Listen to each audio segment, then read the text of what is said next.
Hello বন্ধুরা, আমার কবুতরের ঘর, ওই যে দেখাও কবুতরের ঘর। কবুতর বের হয়ে গেছে, যখন খাবার দিতেছিলাম দরজা দিয়ে আর কি পালাইয়া গেছে।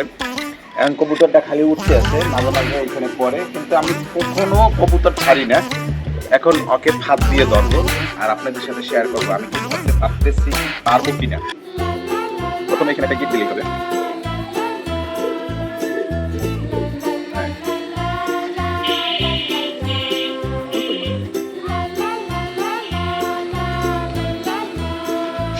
ছাড়ো ছাড়ো ছাড়ো।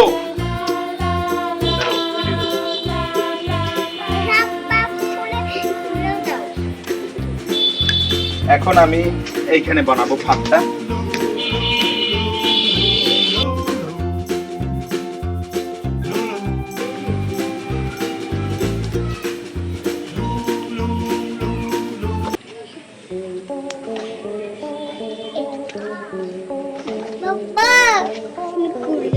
একটু মাটি দিয়ে দিই, নালে উড়ে মানে একটু মাটি দিয়ে দিই, কারণ যখন কবুতরটা পড়বে তখন আউলে দিতে পারে, এই জন্য আমি একটু মাটি দিয়ে দিলাম। বেশি মাটি তো লাগবে না, আবার টান দিলে আবার হবে না। চলো চলো চলো চলো, খাবার আনতে হবে।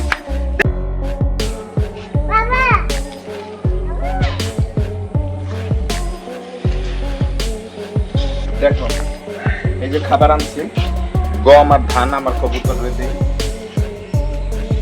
আমার সবচেয়ে বেশি কষ্ট লাগে যখন আমার বুড়া কবুতর মানে বড় কবুতর যদি বয়স্ক কবুতর যদি বের হয়ে যায়, তখন খুব কষ্ট লাগে আমার।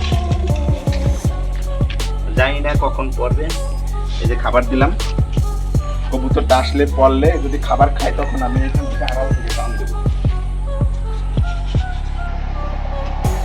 আমি কাছে কথা কইতেছি না, বসে আছি খাবার দিয়া। এখন কবুতর আসলে আমি এরকম টান দেবো।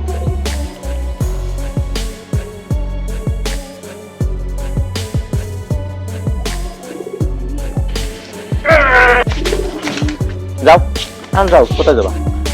যাও, কতদিন ধরে তোমার দরকার।